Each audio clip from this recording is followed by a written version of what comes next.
Hello. Hi. Good morning. Si bay le vek ule. Tu na hian 10:40 April ni som pakhat. Ania MP election ni in than ni kha ni a. Ama kan plan ka video masalama po kalo sai to angin MP nen voinian right kan plan a mase mani chung ko thil leng mo boina wangin voina hian right ve man talwa kalau tum laglo to sia chu wang chuan voina hian solo right ke ma chen ka right don ni sai kam ko na tu na hian kan thleng chi a ka kal na tu chin poi ka helo teng kan tlan chuak tap photanga engtin nge khoi a nge kal don bok helo teng ka tlan por shi photanga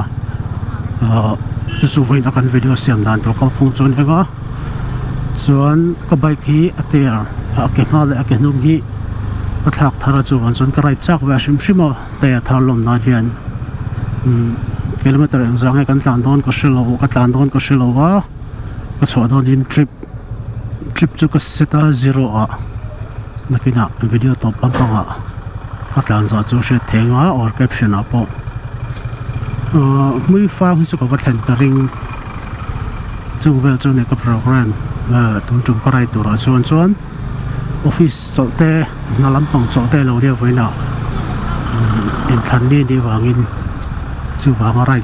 chuak chu ka ni a chol lo hi chen rai thi hara kan zin te di vot lo chuan tum tum a chuan tongpong right ani berang chu chol right election right te poti la ding zok chu ti tiang bor vel to chu ne ka tong tam tuk lo ngai theya hatlai ko in ka kong hi chu sailam kan kalte Aizawl kan kalte hang vela han alang mun to khop maya subon chon chip chiar lutuk chuan karon ti lawanga camera hi pathum GoPro ne na vain pathum ka kenga gimbal ka keng boka gimbal baka monop la ngor gorilla monopod antiang chi te kha ka kenga kai akrit khop maya ka backpack a hian shooting vel ang chi kha veina cha kan tenga ti kan tumanga khuwa hi then laia adur lawa sur lo tu ngai photila ya kan tan zelanga aran na laia te kan chonga tin GoPro hi pari ka kenga achan chu heta anoya te karon da dona pate kan sot sang a thaina tur khan karon ti level doni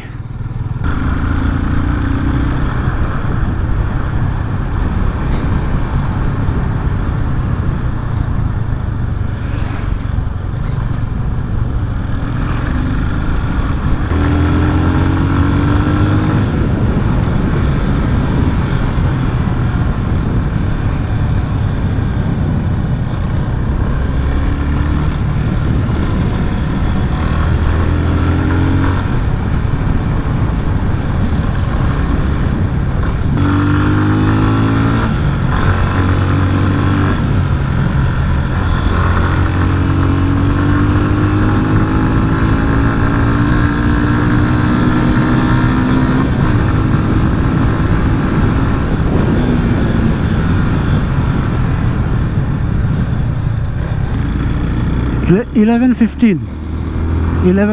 rito at na yan ay bo katleng pay to ni kalat so miya law naganaram sang daw akong so lang kasi yung kan video tle shooting time kanti yung may kong yung kara yan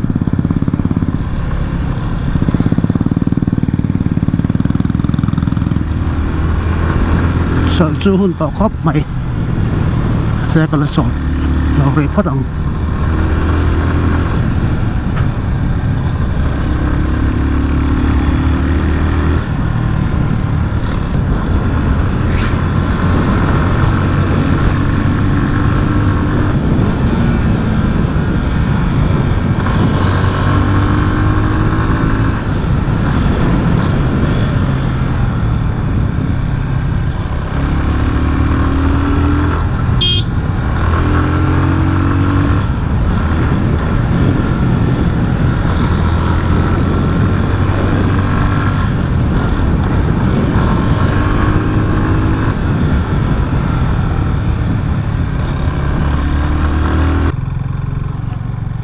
first break tahan ka sol masak ber first break ka na yang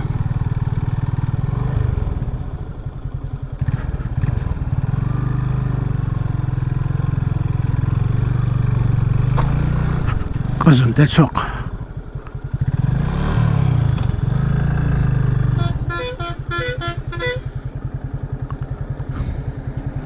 ani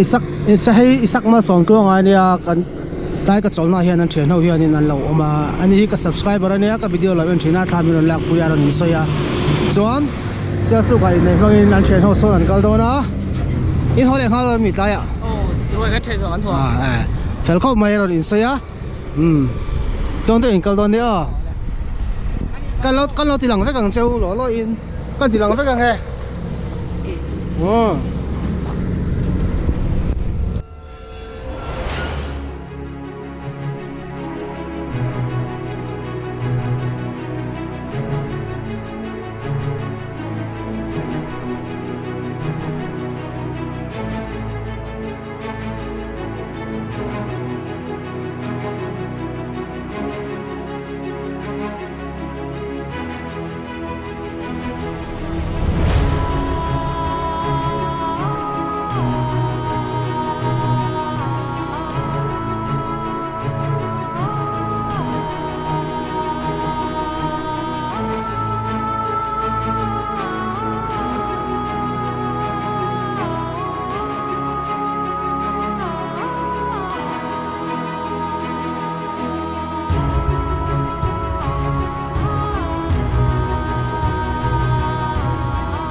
$12.15 Hmuifang kan thleng ta nim po lo sing ve deuh hlek to lam tlai po anuam la de anuam deuh hlek tong Hmuifang hemi ta han ka chol don wa ka chu Hmuifang hemi Hmuifang tlang pa ngai khan atlang han kan lon don ni a se sa tai windmill am nai ve lo ka chol le mai thei ka tai khan duam rewa thli tan box sia ta khan re lo te kan chol le bokang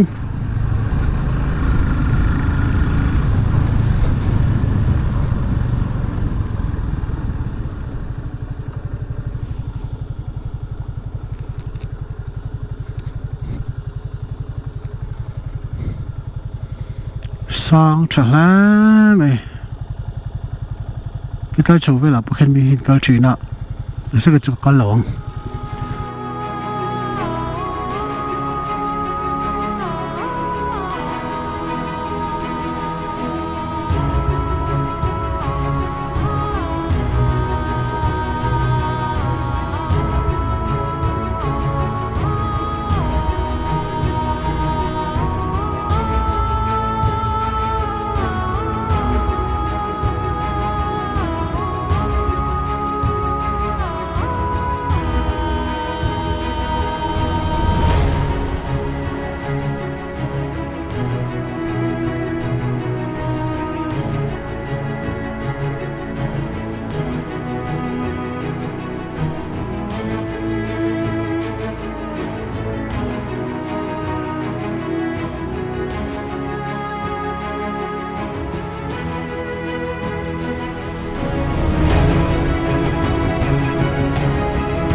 heng ho hi a sei le le to ka le pel ge na pom lo ko ngi la lo chuan tu na chuan Hmuifang Tlang a Tlang an ti taka hian kan lon lo hi in lom ka ring tlat ma na ve khat kan lon to a kan kal to a rei to khop mai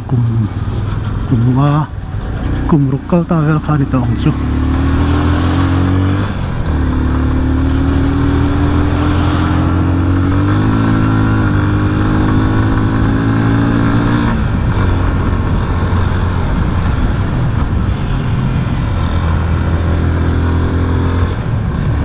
van nuam em vo in right zone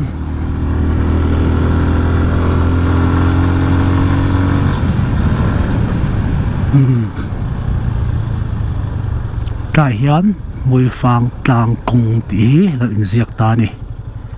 chuan ta kan tlan chawang a kong hi ka cha ro ta nia kan kalma sakhan ke in kan chawa san chu motorin kan kalwang in khang vai kha motor akal thei lo ka chiang lo kein kan chawa thui ve ro khop mai chuan tu lo chun bike in kan kal to boka bike in kan thleng chawang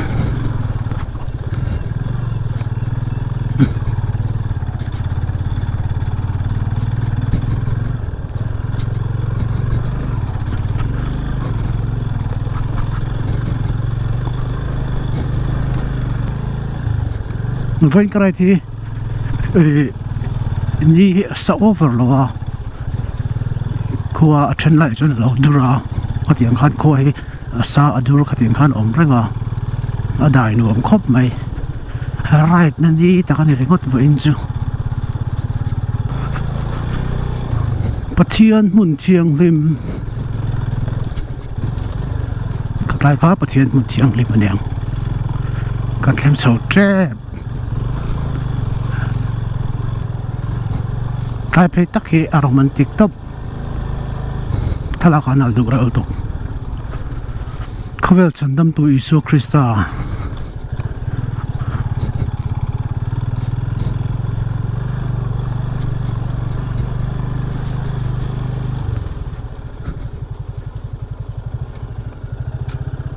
tampang hi ning ka sia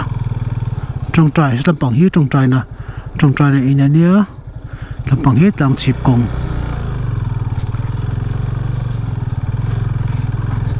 anal khop mai pat ek de ro ni hi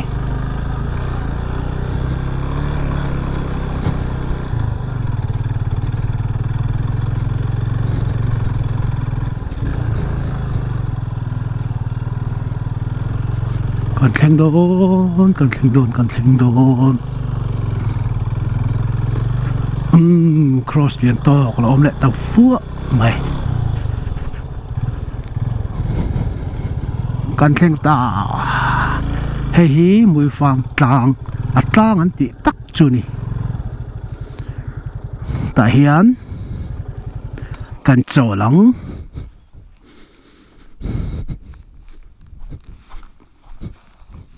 bye bye an nuam lu tuk ringot ta hian huning mu chan kan hmanga chian a top na ka siamanga hetarang hianin episode chan ka hona tur kong hi kala shelawa engtin nge ka hodon ka shelawa episode chan in karan siamanga min clear tu te min like tu te min subscribe tu te kalomatin kalkonga ka cholna kha video muwa ka subscriber te fel tak tak no oma inchunga khan lom thu ka soya dan atop thlenga min en sak tu zong te chunga lom thu ka sei bokani tura chuan cinematic shot kan enang